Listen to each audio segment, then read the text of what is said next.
couple of weeks back, it was the first time I was hearing of the concept of Meraki, and I was absolutely lost.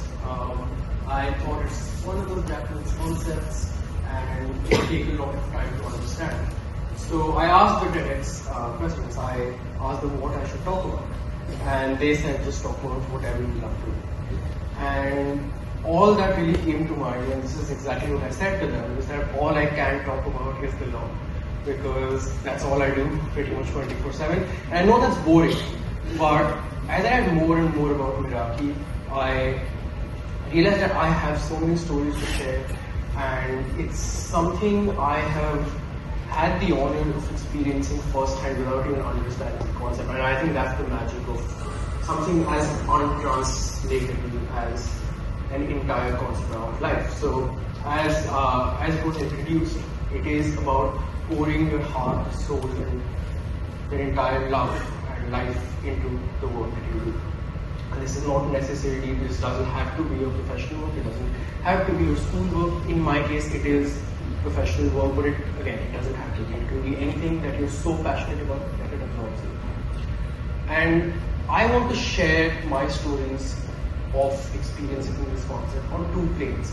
I think the first thing which is important is to imbibe these values in yourself, and I want to share some stories about times when I have had the opportunity to do that and what it's done for me and what sort of results it's had for me. And the other thing I want to talk about is how important it is to notice when people around you do that for you. And I think the most unfortunately ignored example of that is the teachers, because you're around your teachers almost 7-8 hours a day, almost the entire year except June, and it's very easy for us to see our teachers as just teachers who have a life here in school teaching you nothing beyond. That's sort of the illusion many of us, including myself when I was in school, live under. So what I want to talk about is what teachers, while I was in school, have done for me. I want to give you examples of how they imbibe these values in their work, went above and beyond, and sort of give more meaning to why you should respect your teachers. It's not just a self-defined academy. So in regards to my own experience about Meraki, I think the first experience I want to share was, I think it's absolutely miraculous, and that's how a doctor did describe it. So I used to be a fast bowler. I used to play a lot of cricket, and I eventually, as part of sports, I was injured and I lost about 28% of my shoulder bone. It wasn't very painful, but it was extremely frustrating, and it eventually started getting dislocated in my sleeve. So that's when I decided that I'll go for surgery. At this point, I was a second-year law student, and I was already working under senior advocate Chrysalis-II. And I'd been working with him for over a year, so there was a relationship where he would reach out to me whenever he thought there was work I would enjoy. So I signed into the hospital at 6 a.m. and I'm getting ready, I'm getting the cannula put in, I'm getting prepped, and I get wheeled into the operation theatre, and I request the doctor if I can get on the table myself, the cold metal table. Usually you're picked up, and that just felt unnerving to me. So I get up on the table, the doctor agrees, I get up on the table. As soon as I lie down, they're putting the line in for the mental anesthesia, I get a call from Mr. Sen. He obviously didn't know I was going for surgery. And that was a very interesting time in India's legal history. Some of you may know that in 2019, the government had abrogated Article 370 of the Constitution, and it was at that time when my surgery was happening, the hearings were supposed to come up. That's when the court decided they were hearing. And I got a call on the operation table in Sanmaya, are you free to do this? Do you want to do this? And I knew I had to jump on that opportunity, because interns just don't get the chance to work on not only constitutional matters, but constitution defining matters. So I said, yes, I will be out of touch for the next 4 or 5 hours, but please send me the work, I'll have it to you at the end of the day. I got scolded by him a lot when he found out. I said yes. But nonetheless, he sent me the research tasks, and I got to work immediately. And I did this because I wanted to put my heart, soul, and my entire life into the work I was doing, because I was so passionate about it. And the result that sort of bore was I was told that I will be in a sling, I'll be on bed rest for at least 4 weeks. I was outgoing to Delhi in 2, and the doctor said, the surgeon said that the recovery was so miraculous that he had not seen it in about 20 years of practice. And that's not because my body is special. I mean, my body is the one which lost 30% of its bone. Right? It's clearly not very strong. I think it was just the willpower of getting back to doing what you love, getting fit so I can do that, that sort of had the ripple effects around my life and allowed me to get back to full health. Right now, for example, I am speaking to you on 2 hours of sleep because I was up all night working again on something I'm passionate about. And as the second part of this, I want to share that if you're passionate about something, there will be a lot of times when it's not always heard or understood, but it's very important to stick by it. I am a very ardent dog lover.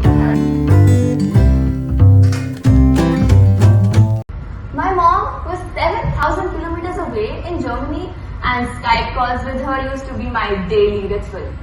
One day, I was sitting quietly in the corner of my bedroom, tucked away, unnoticed, while I happily chatted away with her. I was completely unaware of the uproar I was causing at that very moment. My grandmother searched the entire house for me. She was convinced that I had run away from the house is a bit too much, but my parents were concerned. They decided to curb my dependency on devices and channel it into dance. And that is how I entered into the world of Kathak. I started dancing before I could even run or tie my own shoelaces. But Kathak gave me a sense of belonging, and slowly it became my home. I loved dancing. The rhythm coursing through my body, the sounds of ghungroos and the tabla, they were symphonies to my ears. But the moment I had to perform in front of someone, my body froze. My feet stopped moving and my mind was blank. The only sound I could hear was my heart thumping loudly. In 7th grade, I performed Namami, a piece I knew by heart. My confidence was unshakable. I knew that nothing could go wrong, or so I thought. The music started. I was in the middle of the stage, in the front of my peers, in front of my teachers and peers, and felt icy fear slithering up my spine. I began. My expressions lost somewhere between panic and a polite smile. I finished my piece and walked off stage. A new insecurity emerged. Maybe dance was not for me. In chaos theory, a butterfly flapping its wings can lead to a tornado halfway across the world. And that was what Gwalior Auditions 2024 were for me. I wanted to audition, but my fear was a noose around my neck. I was already scared to go up on the stage, and I always felt that I was a failure. But a small part of me had a little hope that maybe, just maybe, I still had what it takes. My friends dragged me there, pleading me to just watch them audition and give moral support. But awkward and unsure, I stood until a teacher noticed me and told me to try my hand. Reluctantly, I auditioned, heart pounding, knees trembling, and I got selected. I still remember shouting in the corridors with my best friend, "Main select ho gayi." Practices began, and the following months were full of rigorous recitals, early mornings, and building bonds which till this day remain close to my heart. I no longer feared my seniors because they held my hand through every misstep. But fear is a stubborn companion. The performance for Gwalior neared, and the last practice session turned out to be a disaster. I was missing steps, going offbeat, and was corrected repeatedly. What matters is your determination to rise after each fall, to test yourself until your heart is satisfied, because no judgment can break the barriers. If you believe in yourself, all you need is the push to conquer that fear. And sometimes a friend who drags you into auditions you're too scared to show up for. Thank you. I just couldn't. For 3 years, I'd been chasing that dream. to become a state champion and bask in that glory. It was the second last round. I played a flawless tournament, and all I needed was a draw or a win to stay in the running. I sat there, contemplating countless ways in which he could hand me a painful defeat, because, well, I'm a superstitious person. But as fate would have it, none of those scenarios came to life, and neither did I win. Instead, I lost that game in the most humiliating way possible, making 2 illegal moves in a drawn position. A plethora of moves, hours of hard work, gone down the drain. That loss reminded me of past life. Will I never get my dream? I asked myself. I ended the tournament with a storm of emotions. Anger, embarrassment, and no excitement for the 4th position I was holding. No matter how well I performed, I somehow found a way to mess it all up. There always seemed to be a cruel twist in the story that made me recall the 2021 Abu Dhabi Grand Prix. The nerves eventually got to me, every single time. Still, I guess, 3 years of playing competitive chess all over India is enough to toughen me up for the challenges. My father introduced me to chess when I was 6. I took a liking to it and played for a while. The game fascinated me.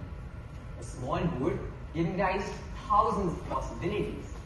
Every match brought a new dynamic. Like many of my hobbies, this too faded over time, and I thought I'd never return to it. Then, COVID struck. With life on pause and choices limited, I stumbled across the vast world of online chess. It was so satisfying to beat opponents and increase my rating.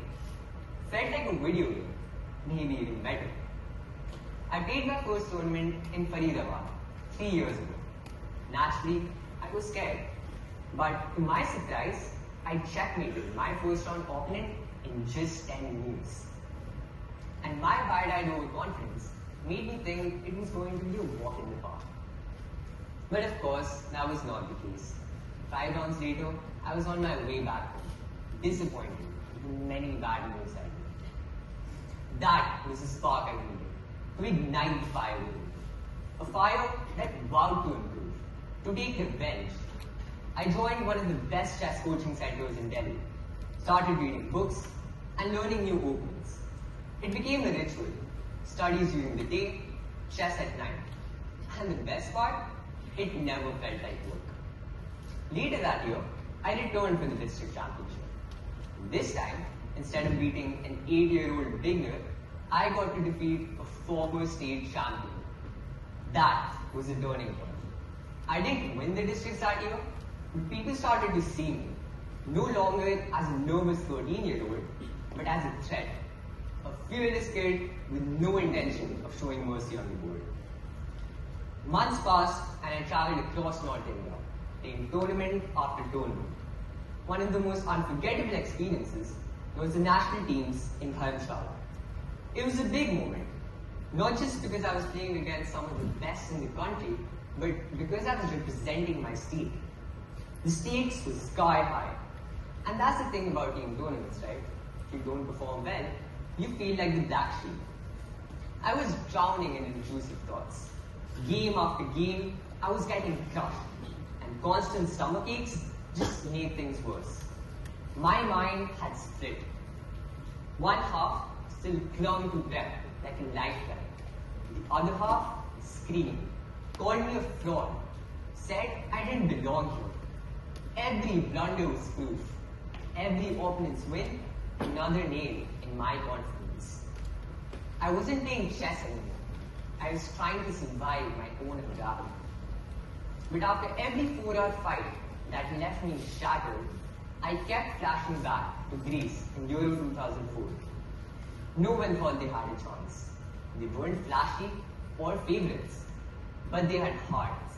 They fought silently and stubbornly, and they wrote destiny. I clung to that. Maybe I wasn't a prodigy. Maybe I didn't belong among the elite. But like Angelos Chrysalis-II, who scored the winner in that final, I had grit and belief though fragile, refused to die. And guess what? I secured the two most important wins for my team, a whisker away from a podium finish. It wasn't just a win, it was proof that even when every part of you screams you can't, there's still a whisper deep inside that says maybe, just maybe, you can.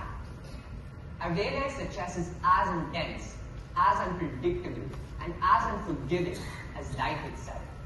Sometimes it punches you right where it hurts. But if there's one thing my 3-year journey has taught me, it's this. A loss never makes you a failure. Quitting does. So get back up, whether it's a chessboard, a stage, or life itself. Remember this. Our greatest glory is not in never falling, but in rising every time we fall. And that, right there, is my checkmate.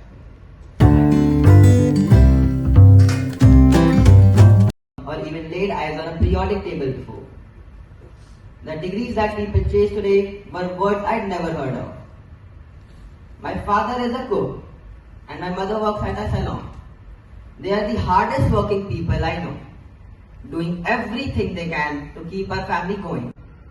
Yet, no matter how tirelessly they toiled, there was barely enough for food, let alone clothes or the cost of my schooling. Then one day, everything changed. A friend told me about Shiksha Kendra, an educational program run by a nearby school for children like me who had only ever dreamed of studying. Excited, I ran home, stumbling over the steps and my own words as I shared the news with my father. True to his nature, my guiding light and constant support, he listened quietly and then nodded. Go, he said, this is your chance. The next morning, I got ready as if it were the most important day of my life. Hair neatly combed, shoes shined, and a slightly too large bag bouncing on my back. As I stepped through the vast entrance of DPS Gurgaon, I felt nervous and excited, though I was intimidated. I took confident steps into the unfamiliar halls, the very first in this long journey of self-discovery. Studying turned out to be exhilarating. Science fascinated me with its theories and diagrams. History pulled me into the stories of the past. But English, it became my greatest love. I adored writing, but even more, I loved speaking. I seized every chance to participate in debates and MUN sessions, and any opportunity to stand on a podium and express myself. On stage, I became a different person. My hands still trembled and my stomach fluttered with nerves, but the limelight filled me with a quiet confidence. Remember my passion for football? It became more than just a game. It became a place where I thrived, earning medals and trophies while earning the value of discipline, teamwork and perseverance. Whether on the field or on the stage, when I saw younger students looking up to me, something in me shifted. A voice inside whispered, I could be a leader, a change maker, someone with the power to inspire. As the years passed, I came to realize how incredibly fortunate I was to receive this quality education and to be guided by the teachers who poured their hearts into helping me grow. And that realization planted a question in my heart. What better way to honor this gift by passing it on? I began tutoring children in my neighborhood, offering free weekly classes to help them learn. In doing so, I strengthened my own understanding and deepened my knowledge. Today, I stand before you as the head boy of Shiksha Kendra, a 15-year-old boy with dreams I now chase with determination. During the interview process, I was asked why I wanted this position. Only one thought came to mind. I want to encourage my peers. I want to show them that no matter where you begin, you can rise higher than you ever imagined. When people ask me about my future, I answer with something my 11-year-old self could never have envisioned. I want to be a pilot. Why a pilot? The first time I boarded a plane back to my village, I was spellbound. The planes, the uniforms, the feeling of flying, it all felt magical. That day, I made a promise to myself. When I become a pilot, my first flight would be free for all. so others can experience that same wonder. But more than becoming a successful pilot, I want to be remembered as someone who leads with passion and purpose, one who gives back more than he receives. I came from a place where the sky wasn't the limit, the roof was, so I broke the roof. Complain about homework or early mornings. Let's remember that they are in fact invaluable opportunities. Let's cherish our education, use it wisely, and never forget that it holds the power not only to transform our own lives, but to transform the lives of others as well. Thank you. That was a last stop, wrecking the gut of my soul. All I needed was for one flower to survive, so I could save a part of me, if not the whole. The flower found aid, long before I could write lines like this. My journey started with something much simpler, a blue pilot pen and a notebook that didn't belong to me. I knew I'd be scolded if I used them, but I stayed, because something in me needed to speak.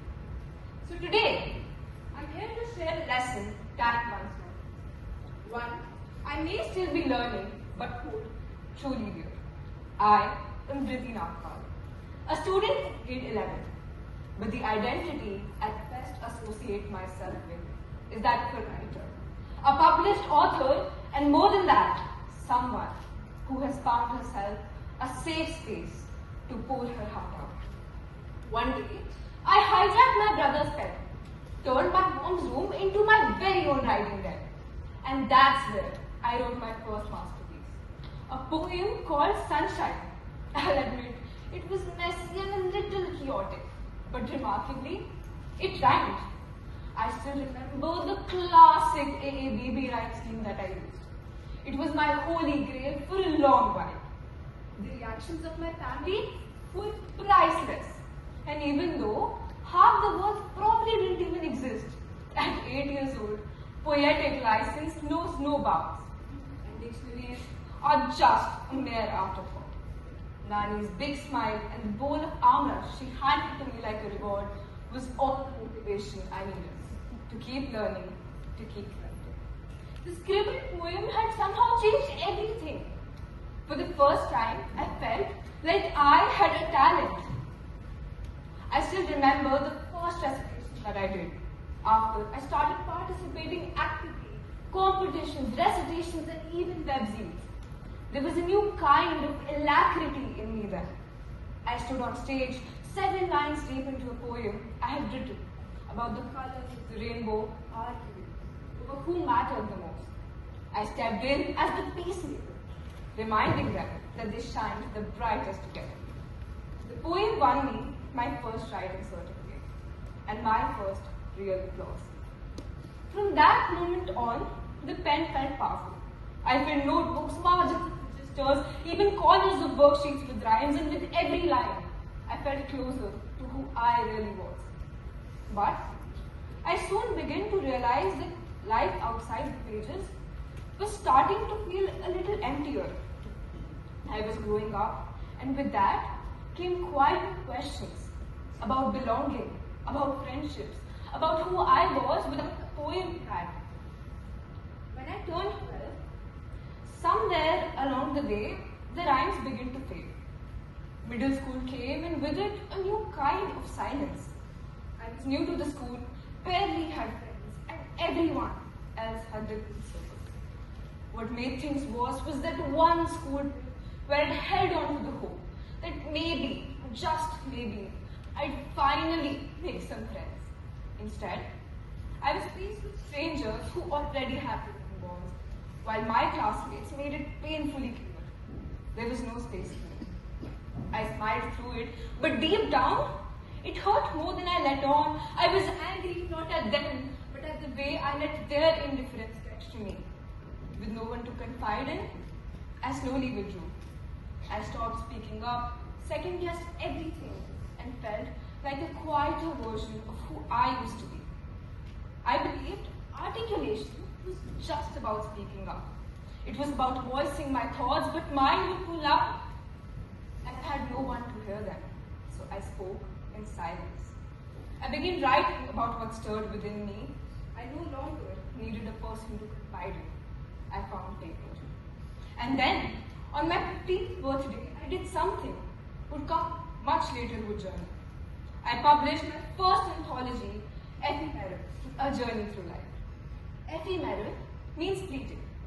Much like the feelings I captured, brief but potent enough to pierce through me as I wrote them. Every moment of joy, grief, or sadness held still before its lip. Occasionally, the words in the paper would smudge with falling tears as I just emptied myself out. For a long time, I had kept my feelings at a distance. I didn't name them or claim them. Because once you admit something is yours, it can be judged. And I wasn't ready for that. But I am now. Because the moment I claimed my words, I claimed myself. Everything changed in this time for the better. Not only did I fix my relationship with myself, but also with people around me. Friendships stopped being about the perfect people. I let go of expectations, stopped thinking, and finally felt free to live. That's when I am. Articulation isn't just about speaking. It's about understanding yourself, sitting with your chaos, and still choosing to share it. Sometimes in silence, sometimes in it. I still write when I feel too much. Be it messy or magical, it's always mine. And I don't hide it anymore. Today, I'm the author of Ephemeral and a featured contributor to Whispers and Echoes by Writers Pocket. My poetry nomination banked me at 30 amongst the top 100 poets of India in the 21st S7 National Poetry Contest. And soon after, I was offered a solo project now titled Between the Lines. These weren't just wins, they were affirmations of a voice I once feared to claim. I still have moments where I feel out of place, but I now carry the version of me that survived it all. So if I go back to where it all started, my literary sunshine became a metaphor in my life, because that's exactly what it brought. Brightness, new chapters, and a changed frame of mind. Writing didn't just save me, it showed me who I really was. Anne Frank once said, when I write, I can shake off all my fears. My sorrow disappears, my courage is reborn. That's exactly how it made me feel. It gave me back my courage, my voice, and a version of me I thought I had. 12D. Our curator is Priyam Jain of class 12D.